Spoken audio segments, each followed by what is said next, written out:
अस्सलाम अलैकुम नाजरीन, आप देख रहे हैं स्कोप ट्रेंड्स होराइजन्स। आज के दौर में कंट्रोल का मतलब है technology, cameras, internet, social media, data trekking.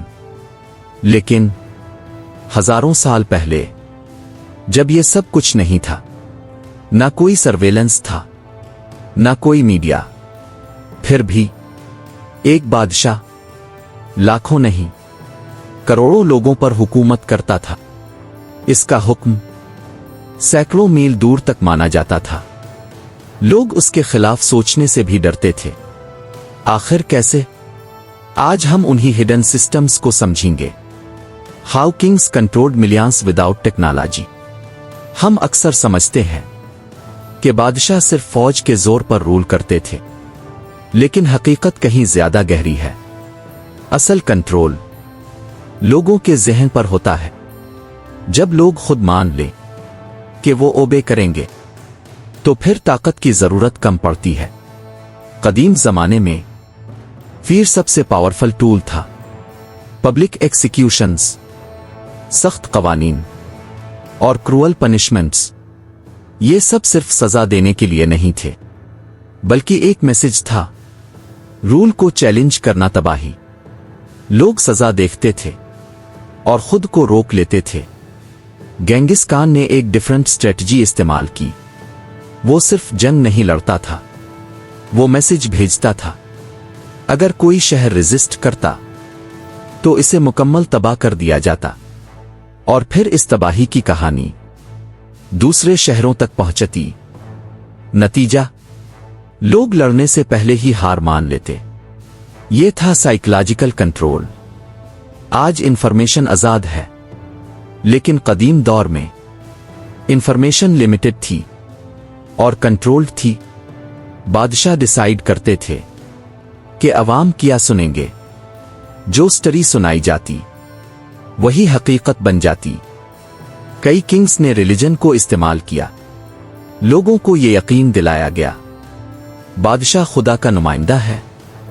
इसका हुक्म सिर्फ कानून नहीं, डिवाइन हुक्म था। इजिप्ट के फेरोज को लिविंग गॉड्स माना जाता था। लोग उनके सामने झुकते थे, उन्हें वर्शिप करते थे। नतीजा, रिबेलियन तकरीबन नामुमकिन हो गया। आज प्रोपेगेंडा मीडिया से होता है, लेकिन पहले भी था।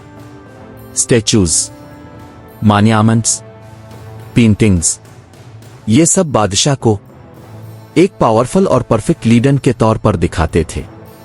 लोगों के ज़हन में एक इमेज क्रिएट की जाती थी। बगैर टेक्नोलॉजी के भी कम्युनिकेशन सिस्टम्स मौजूद थे।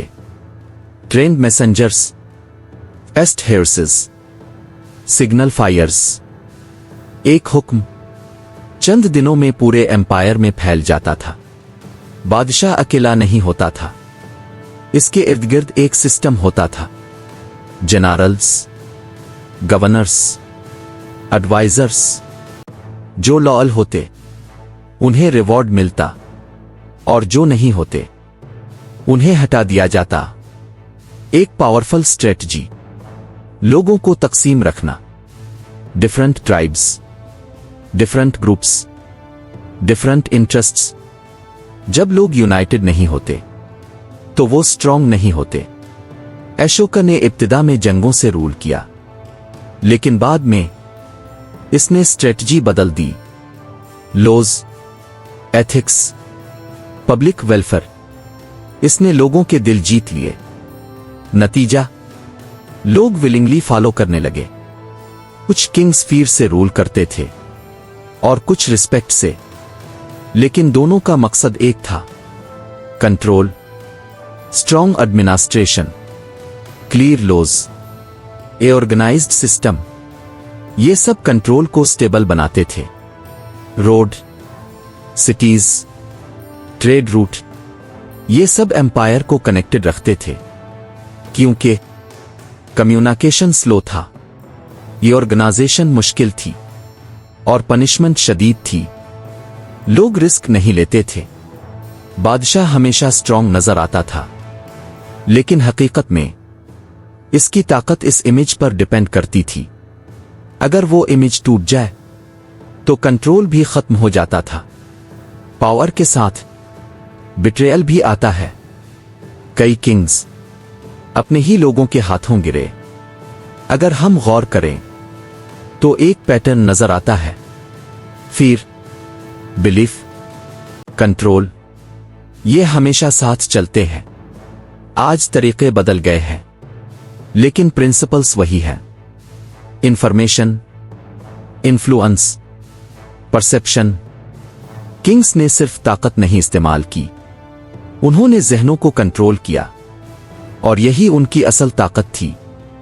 हजारों साल पहले कोई टेक्नोलॉजी नहीं थी, कोई डेटा नहीं था, फिर भी एक शख्स करोड़ों लोगों पर हुकूमत करता था क्योंकि इसने उनके जिस्म नहीं, उनके जहन कंट्रोल किए थे। और शायद आज भी यही हो रहा है, बस तरीका बदल गया है।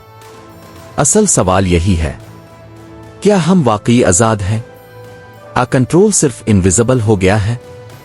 अगर आपको ये वीडियो अच्छी लगे तो लाइक, शेयर और चैनल को सब्सक्राइब करें। अल्लाह हाफिज।